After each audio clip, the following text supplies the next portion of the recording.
अस्सलाम वालेकुम व्यूवर्स, उम्मीद है आप सब खैरियत से होंगे। और आज मैं आपसे बहुत बड़ी खुशी अपनी शेयर करने लगी हूँ। ये हम लोगों ने यतीम बच्चियों की जो शादी का सिलसिला शुरू किया और जिसमें आप लोग हमारा भरपूर ताउन कर रहे हैं। और हमने ये 4 बच्चियों के जहेज़ यानी 4 शादियों के लिए 35,000 रुपीज़ का ये सामान परचेज़ किया है, जो इंशाल्लाह आइंदा बच्चियों को दिया जाएगा, जिसके अंदर डबल बेड की रज़ाइयाँ, गद्दे, खेस हैं, दरियाँ हैं, विकी रज़ाइयाँ हैं। अल्हम्दुलिल्लाह, अल्लाह का लाख शुक्र है कि अल्लाह पाक हमें तौफीक दे रहा है और आप लोग भी हमारा साथ दे रहे हैं। और इसका हम जितना शुक्र अदा करें हम कम है।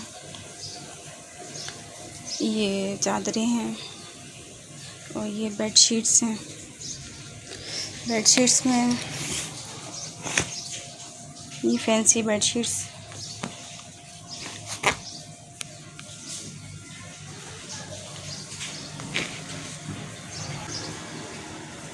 माशाल्लाह सारी चीज़ें बहुत खूबसूरत हैं। और बस आप दुआओं में याद रखिएगा और इसी तरह से हमारे साथ ताउन जारी रखिएगा, ताकि हम और आप सब मिलकर अल्लाह पाक की मखलूक के लिए कुछ ना कुछ उनकी खिदमत करें, सिर्फ़ अल्लाह पाक की रज़ा की खातिर और ख़ालिस्तन अल्लाह पाक की रज़ा की खातिर।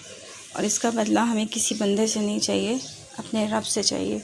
मैं तो 2 नफ़ल शुक्राने के अदा करूँगी, आप भी कीजिएगा, इसलिए कि इस सब में आपकी शमूलियत है।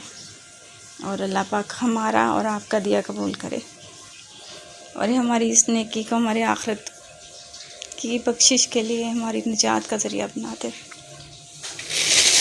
माशाल्लाह रज़ाइयाँ हैं, ये बहुत खूबसूरत किस्म की रज़ाइयाँ हमने ली हैं, जिसके अंदर ये प्लिस्टर है। और इसके अंदर चाहती हूँ कि आप लोगों के ताउन के बगैर हम ये सब नहीं कर पा रहे थे। बाकी अल्लाह का लाख शुक्र है कि अल्लाह पाक ने हमें इस नेक काम के लिए चुना है। अल्हम्दुलिल्लाह।